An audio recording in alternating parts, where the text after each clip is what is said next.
Sobrang hirap maging affiliate marketer.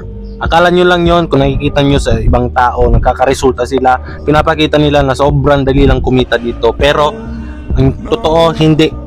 Sobrang hirap. Papakita ko sa inyo kung bakit. Ayan o. Ayan o. Ayan. Mga parcel yan. Almost every day, almost every other day, merong dumadating na parcel. So, magdidepende yan sa inyo kung gaano na kayo ka-consistent mag-promote na isang product. Sobrang hirap talaga kasi nag-iisip ka pa ng mga content, mag-iisip ka ng mga idea, strategy. Ayan o, magsusulat ka pa ng mga script kung ano ba yung magandang content, kung ano ba yung mga test na dapat mong gawin para bumenta yung isang product. So ito yung setup ko lang ngayon. Ayan o, for the meantime, ito muna kasi papaayos namin tong bahay namin.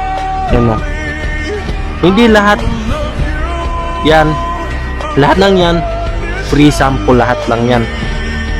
So yung iba dyan, meron ako mga binili dyan na item, pero halos karamihan, lahat free sample lang yan. Ganyan kaganda kapag isa kang online seller, affiliate marketer in any social media platforms.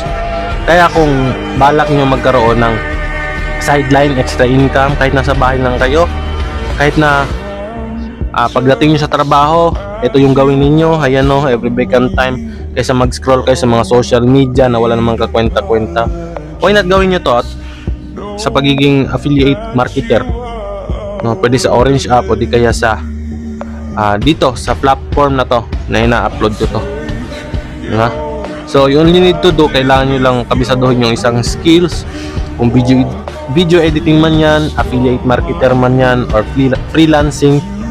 So kabisaduhin mo muna yung isang skills para kung gusto mo makapag-resign sa trabaho mo, meron ka ng skill na kayang mag-produce ng income sa sarili mo. So yun lang, I'm sharing this not to brag but to inspire, na kung nakaya ko, kaya mo din. Ako nagsisimula lang din ako sa wala before. Ayan o, before wala pa yan, mga free sample na yan. Yan, mga helmet. Ayan. Basta magsumikap ka lang. Walang overnight success. Kailangan pagtiyagaan at pagsumikapan mo talaga. Peace out.